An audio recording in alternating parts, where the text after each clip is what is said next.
नमस्कार दोस्तों, versus of wisdom में आपका स्वागत है। आज हम श्रीमद्भागवत पुराण के चतुर्थ स्कंद के 30वें अध्याय का अध्ययन करेंगे, जिसमें प्रचेता कुमारों की कथा और भगवान शिव द्वारा दिए गए दिव्य ज्ञान का वर्णन है। यह अध्याय हमें सिखाता है कि कैसे भक्ति और तपस्या के माध्यम से हम आध्यात्मिक उन्नति प्राप्त कर सकते हैं। प्राचीन काल में जब सृष्टि अभी अपने विकास के पथ पर थी, 10 महान तपस्वी भाई थे जिन्हें प्रचेतस के नाम से जाना जाता था। ये 10 भाई राजा प्राचीन बरही के पुत्र थे, जिन्होंने अपने पिता के आदेश पर समुद्र के गहरे जल में हजारों वर्षों तक कठोर तपस्या की थी।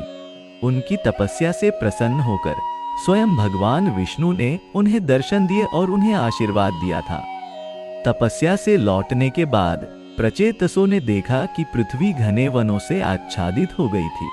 क्रोध में आकर उन्होंने अपने मुख से अग्नि और वायु निकाली, जो वनों को जलाने और उखाड़ने लगी। उस समय ब्रह्मा जी प्रकट हुए और उन्हें शांत किया। ब्रह्मा जी ने कहा, हे वीरों, क्रोध त्यागो, वृक्ष भी प्राणियों के कल्याण के लिए हैं। मैं तुम्हारे और वनस्पति के बीच एक समझौता कराऊंगा। ब्रह्मा जी ने वनस्पति के राजा सोम को बुलाया, जिन्होंने प्रचेतसों को एक अद्भुत उपहार देने का वचन दिया। सोम ने कहा, मैं तुम्हें अपनी कन्या मारिशा प्रदान करूंगा, जो अत्यंत सुंदर और गुणवान है। वह तुम सभी की पत्नी बनेगी और तुम्हारे वंश को आगे बढ़ाएगी। यह सुनकर प्रचेतसों का क्रोध शांत हो गया और उन्होंने सोम के प्रस्ताव को स्वीकार कर लिया। मारिशा का जन्म एक अद्भुत कथा है। प्राचीन काल में कंदु नामक एक महान ऋषि थे, जो गहन तपस्या में लीन रहते थे। देवराज इंद्र ने अपनी सभा की एक अप्सरा प्रमलोचा को भेजा, ताकि वह ऋषि की तपस्या भंग कर सके। प्रमलोचा ने अपने सौंदर्य और मधुर वाणी से ऋषि को मोहित कर लिया। ऋषि कंदु प्रमलोचा के साथ 907 वर्ष, 6 महीने और 3 दिन तक विलास में मग्न रहे। जब उनका मोह भंग हुआ तो उन्होंने अप्सरा को शाप दिया। भयभीत प्रमलोचा स्वर्ग की ओर चली और उसके शरीर से निकले पसीने की बूंदें वृक्षों की पत्तियों पर गिरी। इन बूंदों से एक दिव्य कन्या का जन्म हुआ, जिसे वृक्षों ने पाला पोसा। चंद्रदेव ने इस कन्या को देखा और उसे अपनी पुत्री के रूप में स्वीकार किया। उन्होंने उसका नाम मारिशा रखा। मारिशा अलौकिक सौंदर्य और दिव्य गुणों से संपन्न थी।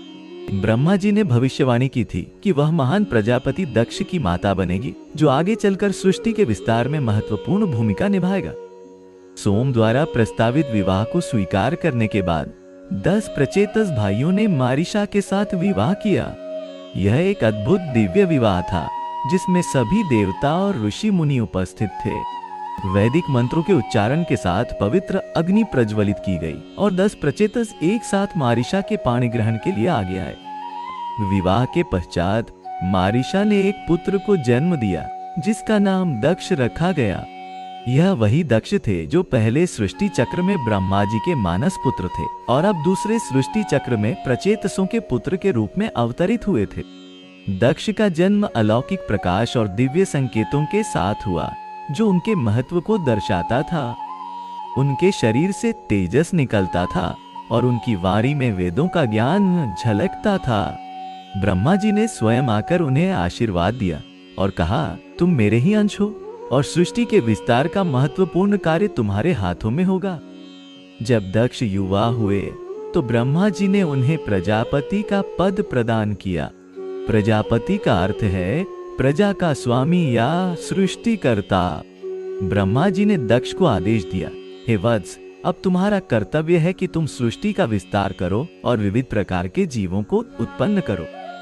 दक्ष ने अपने कर्तव्य को स्वीकार किया और प्रसूति नामक कन्या से विवाह किया। प्रसूति स्वयंभू मनु की पुत्री थी।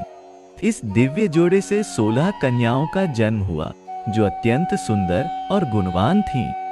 दक्ष ने अपनी इन कन्याओं का विवाह विभिन्न ऋषियों और देवताओं से किया, जिससे सृष्टि का विस्तार हुआ। दक्ष की 16 कन्याओं में से 13 कन्याओं का विवाह महर्षि कश्यप से हुआ। कश्यप ऋषि मरीचि के पुत्र थे, जो स्वयं ब्रह्मा जी के मानस पुत्र थे। इन 13 पत्नियों से कश्यप के अनेक संतानें हुई, जिनमें देवता, असुर, नाग, पक्षी और अन्य प्राणी शामिल थे। दक्ष की एक अन्य कन्या सती थी, जिनका विवाह भगवान शिव से हुआ। यह विवाह सृष्टि के इतिहास में अत्यंत महत्वपूर्ण था, क्योंकि इससे शिव जी, जो अब तक योगी और वैरागी थे, गृहस्थ आश्रम में प्रवेश किए। सती और शिव का यह मिलन दिव्य शक्ति और परम चेतना के मिलन का प्रतीक था। परंतु बाद में दक्ष और शिव के बीच मतभेद उत्पन्न हुए। दक्ष ने एक महान यज्ञ का आयोजन किया, जिसमें उन्होंने शिव को आमंत्रित नहीं किया। इस अपमान से दुखी होकर सती ने अपने प्राण त्याग दिए और क्रोधित शिव ने वीरभद्र को उत्पन्न करके दक्ष के यज्ञ का विनाश कर दिया।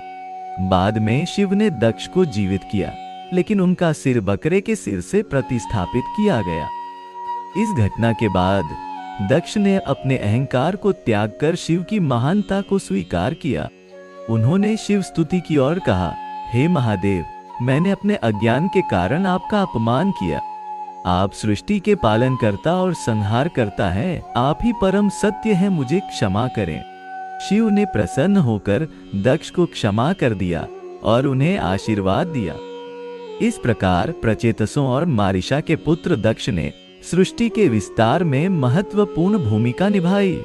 उनके वंश से ही देवता, असुर, मनुष्य और अन्य प्राणियों का जन्म हुआ। दक्ष की कथा हमें सिखाती है कि अहंकार का त्याग और विनम्रता का महत्व क्या है। यह भी दर्शाती है कि सृष्टि का चक्र कैसे चलता है और कैसे हर प्राणी इस विशाल कॉस्मिक नाटक में अपनी भूमिका निभाता है।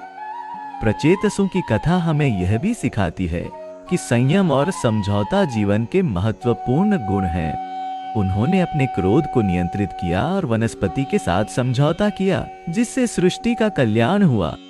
इसी प्रकार दक्ष की कथा से हम सीखते हैं कि अपने कर्तव्य का पालन करते हुए भी हमें विनम्रता और सम्मान नहीं भूलना चाहिए। भागवत पुराण में वर्णित यह कथा हमें बताती है कि सृष्टि एक जटिल जाल है, जिसमें हर प्राणी, हर देवता और हर शक्ति अपना विशेष स्थान रखती है। प्रचेतस, मारिशा और दक्ष की कथा इस जाल के एक महत्वपूर्ण हिस्से को उजागर करती है, जो हमें सृष्टि के रहस्यों को समझने में मदद करती है। अंत में यह कथा हमें परिवर्तन और पुनर्जन्म के सिद्धांत को भी समझाती है। दक्ष, जो पहले ब्रह्मा के मानस पुत्र थे, फिर प्रचेतसों के पुत्र के रूप में जन्मे।